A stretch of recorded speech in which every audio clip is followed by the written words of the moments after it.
Recently আমরা দেখতে পাচ্ছি যখন মুয়াজ্জিন সাহেব আযান দেয়, আমাদের অনেক যুবক ভাইয়েরা আছে মসজিদের পাশ দিয়ে কানে হেডফোন লাগিয়ে চলে যায়, বাট নামাজ পড়তে আসে না।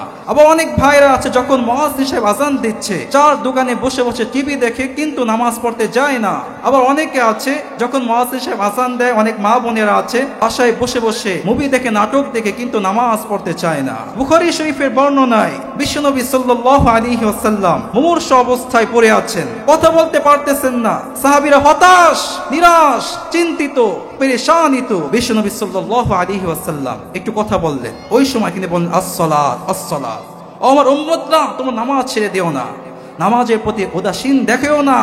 যখন আপনি ঠিকমতো নামাজ পড়বেন না, আপনার জন্য কি পানিশমেন্ট আছে, কি শাস্তি আছে। এই প্রসঙ্গে কুরআনুল কারীমে 30 নং পারা 23 নং পৃষ্ঠায় সূরাতুল মাউনে 3 ও 4 নম্বর আয়াতে কারিমার মধ্যে আসছে, আল্লাহ রাব্বুল আলামিন বলেন, ফাওয়াইলুল লিল মুসাল্লিন আল্লাযীনা হুম আন সালাতিহিম সাহুন আল্লাযীনা হুম ইরাউনা ওয়া ইয়ামনাউনাল মাউন। সুবহানাল্লাহ বলেন, the wild punishment for those who they are fleeing indifference their salat।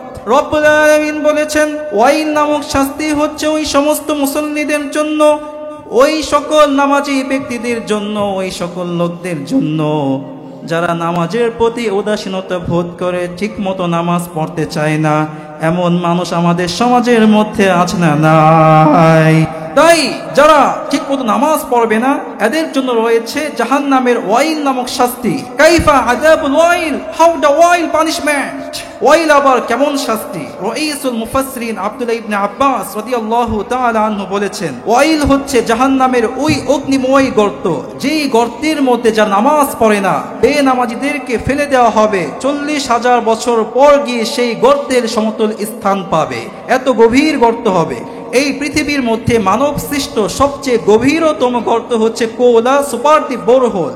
ভৌগোলিক দিক থেকে রাশিয়ার নরওয়ের সীমান্তের কাছাকাছি। 1960 সালে তৎকালীন যুগের সুপার পাওয়ার পরাশক্তি সোভিয়েত ইউনিয়ন যা খনন করেছিল, যার গভীরতা হচ্ছে অলমোস্ট 40,000 ফুটের চেয়েও বেশি গভীর। আপনাকে যদি সেখানে ফেলে দেওয়া হয়, আপনি 3 থেকে 4 মিনিটের মধ্যে সেই গভীরতম গর্তের সমতল স্থান পেয়ে যাবেন।